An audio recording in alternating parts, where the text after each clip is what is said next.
Ake sibheke question 3 ukuthi bathini. Question 3 ufundeka kanje. A hot air balloon is moving upwards at a constant unknown speed. Kwase kuba u3.1 okuyi-question ethi is the hot air balloon in free fall? Choose from yes or no. Give a reason for the answer. I-diagram ke uyayibona lapho kwi-question paper yakho. Kanti la ngidwebele la ebhodini into ehambisana ne-diagram. Uyabona la kunani kunephansi la i-ground i-hot air balloon lapha. Uma ke sikhuluma nge-question noma sibhekana ne-question ekanjena noma sikhuluma nge-hot air balloon, abokwazi lapho ukuthi i-topic okusuke kukhulunywa ngayo lapho ile topic lebizwa ngani nge-vertical projectile. Vertical projectile. Kwi-vertical projectile kunamathuluzi akhona okufanele uwazi. Kunamaqiniso akhona okufanele uwazi ukuthi asebenza kanjani. Uma ke sikhuluma ngento ekwi-free fall, uma sikhuluma nge-free fall,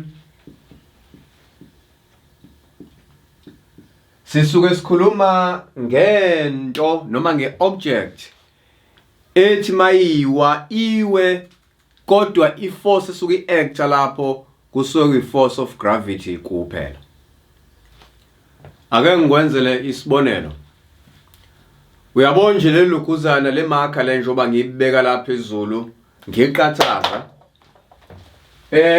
Sisuke sikhuluma ngento ekwi-free fall ngale ndlela ukuthi izo nje iphansi noma mesiyiphosa izobuyela kuphi phansi ibe yodwa i-force actayo lapho. Mangase kuthiwena uthatha iphepha noma ngizothatha nje i-layer noma into ilokhuzana isheet nje lodwa le tissue, uyabona kwenzakalani? Uyabona lokho lemacele liya ngale nale iqonda ukuthini ke lento la ichaza ukuthi awuthi ngiphinde uzoyibona kahle. Nakho uyabona ilokhu iya ngale macele ngale nangale akufani ke isisindo sala nesisindo sala. Uma ke sikhuluma nge-free fall, sisuke sikhuluma ngento ephosiwe. Mayisiphosiwe lento noma iqathaziwe ukudropa lokho isuke lento izoya phansi kune-force eyodwa acta kuyi-force of gravity. Ngiyagcizelela lento ukuze uyikhumbule. Uyabona uphumela phandle uphosa iphepha phezulu, hayi iphepha lo pheshulwa umoya ubhekisele nale ayikho under free fall lonto leyo. Force of gravity is acting on you.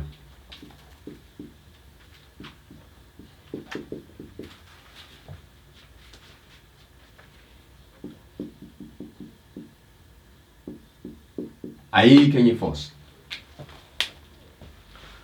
Uyabona ngishaba ukuthi uphosa itshe phezulu. Even though lizobuya lize phansi akhona ama forces akhona. Kune air friction. Kodwa ke mesiza la kwi-vertical sisuke assume ukuthi ayikho enye i-force ekhona. Uyabona nje i-helicopter siqala nge-helicopter.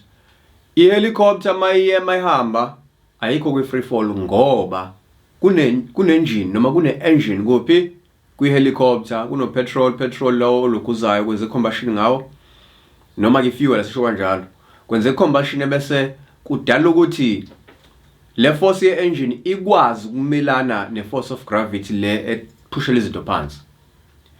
Even nelokhuzana nebhanoyi lelithola abantu elide elikhulu, uma liphelelwa upetrol i-fuel liphezulu, uma seliphahlazeka lisuke seli-under ngizothi yini free fall kodwa kusonge sona free fall kahle ngoba i-air friction isuke ikhona. Uma kukhona i-air friction ayikho into under free fall. Uma kukhona i-engine noma i-engine ingasebenzi ilokhu isebenza ayikho under free fall. Kodwa i-engine mayingasasebenzi no petrol ungasekho isuke isi under free fall into la. Nanka amaqiniso okufanele uwazi. Ake siqale nje ngokuthi uphekwe ibhilidi. Njengoba uphekwe ibhilidi nje nanku lapha uphosa into phezulu wena njengoba uyiphosa lento le object lena uyiphosa ihamba yenze njani iyojika ibushona kuphi phansi lapha ya ngizoyenza ke I will label ama parts lawa abalekile noma positions abalekile la lisuka khona ngizothi A lapha elijika khona ngizothi B bese kuthi la iqondene khona nalapha lisuka khona ngizothi C just before lishaye phansi ngizothi bani uD njengamanje ngifuna wazi ini amaqiniso ahambisana ne-vertical projectile motion. Iqiniso lokuqala ke ukuthi bazosebenzisa amagama athize. Lawo magama la ufanele wazi aqonda ukuthini. Kone igama lokuqala abazolisebenzisa elikuthiwa ubani uthrow noma bathi thrown noma bathi projected. Uyabona besebenzise leli gama noma lilodwa lalamagama lawa noma nje elinye igama elihambisana no throw noma eliqonda uthrow noma projected basuke beqonda ukutshela ukuthi initial velocity lapho ayilingani no zero. Ngamanye amazwi initial velocity greater than bani uzero. Uma nje bethe throw ake sithi uphosa into uphekwe ibhilidi actually boy ibhilidi limile wena nawe umile uyaphosa. Uma nje bethe throw initial velocity lapha isona uzero. It's either bazokunika yona noma bethi icalculate. Ku statement nje uyofuna nona. Bese bezosebenzisa igama elithi drop noma bethi release. Uma besebenzisa leli gama leli udrop noma release basuke beqonda ukukutshela ukuthi initial velocity iu0. Uyabona umehluko? Initial velocity ubani iu0. Ukephi umehluko phakathi ka drop no throw? Uyabona nansi marker. Ngizokwenza njani? Isandla sami nemarker konke ngishonisa kuphi emumva. Ngase ngijuyiba ukuphosa ke lo throw. Yingakho initial velocity ngesona u0. Udrop. Yabo isandla sami esimile. Ngase ngiqathaza ini le marker lenakho ngibambile lapha. Kodwa ke ukubalekile ukuthi ngenze njani? Isandla besimile ngase ngenze njani? Ngirelease ngadropa. Yingakho initial velocity ubani u0 meters per second. Boka kuyenzeka ke ukuthi uphose noma udrope something i-object uyidropa nje le object noma uyithrow le object but wena udropayo usentweni ehambayo. Ukuhamba ke sibhekayo la kuya phezulu nokuya phansi ukuya horizontal asimbheki cha asingene lapho. Si concerned kakhulu ngemovement ya up and down. Uyabona? Kungenzeka ke ube kwi hot air balloon. Kodwa ukuze understand kangcono lento leyo ake ngikubuyisele emuva ngani uma usukasigibela nestimela noma asikhulume ngayo imoto ukuthi move horizontally. Uma move horizontally imoto and wena into yenzayo you drop something noma wehlike emotweni ihamba khona ke bake bakwenza lokho. Kwenzakalani uyalimala uma uthi behamba ngespeed esiphezulu. Ngoba uthi wehla uthatha ispeed sayo imoto angithi imoto behamba 80 km/h.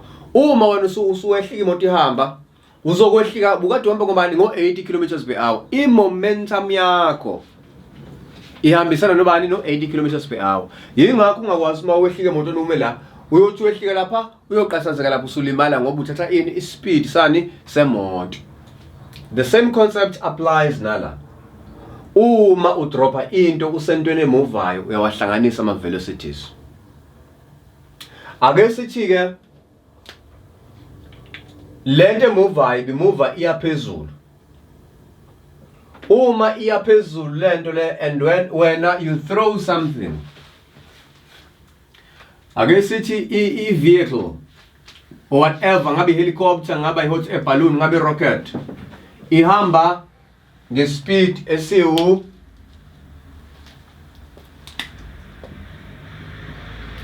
ake sithi 10 meters per second, and wena iyakuphi njalo i-vehicle iyaphezulu, and wena i-vehicle ye-object lena wena usudecide ukuphosa into kuphi phezulu, at the same time usentweni ehamba iya kuphi phezulu. Njengoba uphosa ke wena mhlawumbe uphosa ngo 2 meters per second. Uma ke sesikhuluma ngevelocity initial velocity ye-object, sesokhuluma ngo vi lo uyitotal.